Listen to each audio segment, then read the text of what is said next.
बिस्मिल्लाहिर्रहमानिर्रहीम। Welcome to my YouTube channel Zoosphere. आज की वीडियो में हम आपको एक निहायत दिलचस्प और हैरान कुन इंसेक्ट के बारे में मालूमात फ़राहम करेंगे। आज का जो इंसेक्ट है इसको काकरोच कहते हैं। काकरोच दुनिया के कदीम तरीन हशरात में शामिल है।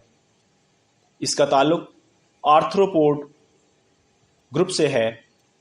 ये ऐसा ग्रुप है जिसमें कीड़े मकोड़ों के अलावा मकड़ियाँ और झींगे भी शामिल हैं। ये कीड़े करोड़ों साल से ज़मीन पर मौजूद हैं और अपनी गैर मामूली खसूसियात की वजह से आज तक ज़िंदा हैं। काकरोच तकरीबन 300 मिलियन साल पहले वजूद में आए और डायनासोर्स से पहले भी ज़मीन पर मौजूद थे। ये अपने सर के बगैर एक हफ्ता से ज़्यादा ज़िंदा रहने की सलाहियत रखते हैं, क्योंकि इनका सांस लेने का निज़ाम जिस्म के दूसरे हिस्सों में भी मौजूद होता है। ये देखा गया है कि काकरोच तकरीबन 40 मिनट्स तक अपना सांस रोक सकते हैं। इस सलाहियत की वजह से ये मुश्किल माहौल में ज़िंदा रहने की सलाहियत रखते हैं। ये भी देखा गया है कि काकरोच रेडियो एक्टिविटी या तापकारी की बहुत ज़्यादा ऊंची सतह को बर्दाश्त करने की सलाहियत रखते हैं। ऐसी तापकारी जो कि इंसानों के लिए जानलेवा साबित हो सकती है, काकरोच इस तापकारी को बर्दाश्त कर लेते हैं। आल्दो कि इनकी जिसामत बहुत छोटी होती है, लेकिन ये 3 माइल पर आवर्स की रफ्तार से दौड़ सकते हैं। इनका जिस्म बहुत लचकदार है, इसलिए ये छोटी दरारों और बारीक सुराखों में से भी आसानी से निकल जाते हैं। इनकी कामयाबी का एक राज ये भी है कि ये हर किस्म की खुराक खा सकते हैं, जैसे खाना, कागज़ और सड़ा हुआ कचरा। ये देखा गया है कि अगर माहौल में खुराक की कमी वाक़या हो जाए तो ये अपने साथी काकरोचेस को खा लेते हैं। ये अमल जिसमें काकरोचेस अपने ही साथी काकरोचेस को अपनी खुराक बनाते हैं, कैनिबलिज्म कहलाता है। काकरोचेस के अंदर ये सलाहियत मौजूद होती है कि कुछ मादा काकरोचेस बगैर नर के अपनी नस्ल को आगे बढ़ाने की सलाहियत रखते हैं। ये जो प्रोसेस है जिसमें बगैर नर के मादा अपनी नस्ल को आगे बढ़ाती है, इसे पार्थेनोजेनेसिस कहते हैं। इनके फुजले और जिस्म के ज़र्रात एलर्जी पैदा कर सकते हैं, ख़ास तौर पर बच्चों में।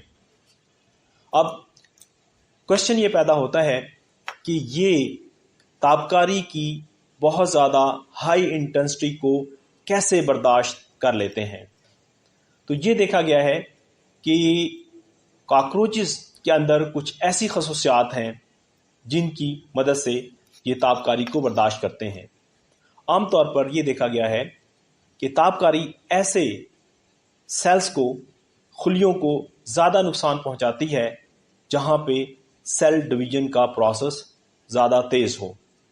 ये देखा गया है कि काकरोचेस, ख़ास तौर पर ऐसे काकरोचेस जो बालिग हो चुके होते हैं, इनमें सेल डिवीजन की रफ्तार बहुत ही सुस्त होती है और ऐसे स्लो सेल डिवीजन वाले जो एनिमल्स हैं, इन पे तापकारी का असर निस्बतन कम होता है। इसी तरीके से ये भी देखा गया है कि काकरोच के खुलिये डीएनए के टूटने के बावजूद भी सरवाइव कर सकते हैं, क्योंकि इनके सिस्टम के अंदर रेडिएशंस को या डीएनए डैमेज के बावजूद जो है जिंदा रहने की सलाहियत मौजूद होती है। इसी तरीके से इनकी बॉडी के अंदर जो एक्सोस्केलेटन है, یہ ان کو تابکاری کے اثرات سے بچاتا ہے۔ یہ گروپ کیونکہ بہت زیادہ پرانا ہے، تقریباً 30 کروڑ سال سے یہ زمین پر موجود ہیں، یہ سخت ترین ماحول میں سروائیو کرنے کی صلاحیت رکھتے ہیں۔ یہی ایوولوشنری اڈیپٹیشن انہیں ریڈیشن کے خلاف بھی مضبوط بناتی ہے۔ یہ دیکھا گیا ہے کہ یہ انسان کے مقابلے میں 10 سے 15 گنا زیادہ انٹینسٹی کی ریڈیشنز کو برداشت کر سکتے ہیں۔